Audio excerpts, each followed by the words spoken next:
Hey guys, welcome back to another video. Today, we're going to be testing Godzilla and Asphalt 8 multiplayer. So my tuning is maxed out, nothing on Pro Kits. So, that's the tune for the Nissan GT-R R35 I am using for multiplayer. Today, in this Asphalt 8 video, you are watching in this horrible version of Asphalt 8. So, in this first race, we have two Dracos. Well, actually one, because one disconnects, and an Alpine. So here, we get stuck behind the Dracos. Alpine gets hit worse. And you can see here, the acceleration ain't bad. Oh, and we took out both the dragons. Yeah, I think Godzilla is a lot more powerful than dragons.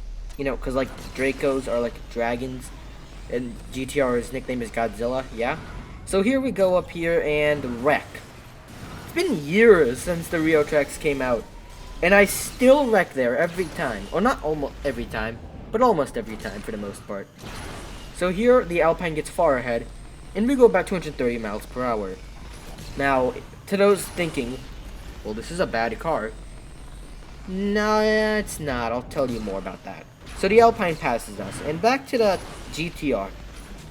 The Nissan Skyline GT-R, at a rank of 1410, goes 233. That's 12 rank higher than this car.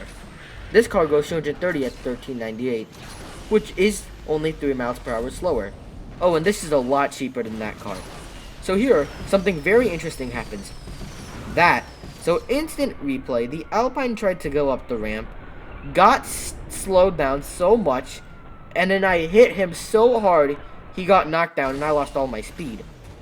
And guess who did go up the ramp? The Dragon takes flight. Okay, enough with these car manufacturer puns. For now.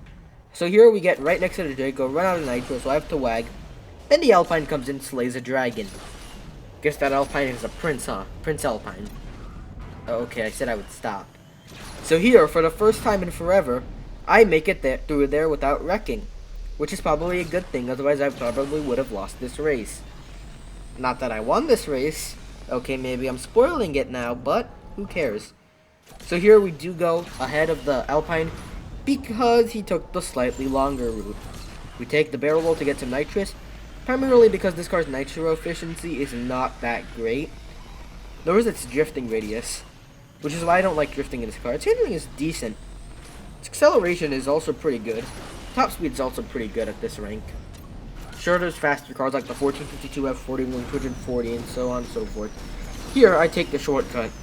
But I lost way too much speed. And the Alpine got enough of a lead from that he came and won. Even after that very, very interesting knockdown, which is probably the highlight of this race. Oh, and the Alpine slaying a Dragon. I said I would stop. I didn't. So that was only a 14-17 Alpine. And we did not go down without a fight. So in our next race, we have another GT-R, surprisingly. And a Draco and an F12. Draco's dead. Godzilla killed another. I said I would stop. Okay, I'm going to stop now. So we have the Draco and the F12 way behind. We have a GT-R behind us and a Civic Type R ahead of us. Now that Civic Type R I believe is 1433 and he only has a nitro starter. And the GT-R is 1398 and he is double boosted. So we'll be able to catch up to the unboosted Type R. You gotta watch to find out. Or you could just skip ahead in the video. I really don't know or really care what you do. You're still watching my video. So thanks for watching. No, I'm not ending the video right here. So, we have another lap to go anyways, so why would I end the video? So, back to the race.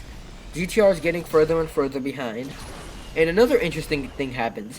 No, the Type R doesn't get stuck on a barrel, but this happens. None of us get any nitro from the barrel, but he went up higher and lost more speed, so I got ahead. Then he makes a pass again. So now we're in a close duel with the Type R. And the GT-R is hot on our tail, the red GT-R. I have an orange and silver GT-R. The orange is part of this decal. The silver is standard colors. So here the Type R gets ahead of us. Well, he's been ahead of us. But we get closer to him. Mr. T1MM32. And I thought I was just going to wreck there. I hate that invisible wall. Least favorite invisible wall in Asphalt 8. And this track has been here since like 2013. So here we get close to the Type R because he ran out of nitro. And we didn't go high on that ramp like him. Yeah, that Type R went on both of those barrel ramps way too high. And because we're ahead of him, he lost way too much speed. Well, that's how we got ahead of him. But because he lost way too much speed, the GT-R is actually behind us now. So we come in first. The GT-R gets a win. Watch out. So, you can see here, we beat a 1398 GT-R and a 1433 Type R unboosted. Well, a Nitro Starter is a booster. And the F12 and the Draco, who got destroyed. So on to our next race, which is against 4 Dracos, so nothing interesting really happens. Now, I think I've already said this, I'm not sure if I did, but the reason why I'm testing the GT-R is because someone actually asked me to test this car. Now, I had this car completely stock, and I went ahead and maxed it out and decided to give it a test in multiplayer. Because I have actually seen them before. When I was in my F40, before I had the Zonda R maxed out. Well, actually, I bought the F40 before the Zonda. Yeah, it's a little weird. You could say that. Well, he even bought the 1-to-1 before the Zonda. Oh well. But I do remember seeing these cars at like 1400 rank. I don't think they do too good there. Stuff like the Treasures, even higher ranked Alpines and Honda Civic Type Rs. Even the F40 and the Skyline might give you a hard time. But at this rank, you're going to be competitive with the Skyline. I believe you might actually be competitive with the F40 a bit. You probably won't be able to beat them for the most part unless they make a horrible mistake. But you'll be able to keep up with them at least. Oh, and because we're racing 3 Dracos, or no, 4 Dracos, nothing happens for the next lap because they're Dracos. So I just cut to the end of the second lap. Getting another win. I believe copping our second win of the video. So here we beat a bunch of 1433 Draco GTEs. As if that wasn't expected. So on to our next race against a Felino, a Veneno, that rhymes, and a Avia. So here the Felino gets slowed down by the Veneno. I get slowed down by the Avia. He moves out of the way. Good Avia. Good Mr. Lotus Avia. You yielded for the faster car. That is the type of driving we need in Asphalt 8. I almost said 9. That is the type of drivers we need. We need them to yield. Unless it's a Donker, Vort, an Aerial, Adam, or a Renault Treasure. Then should have get them to rear end you.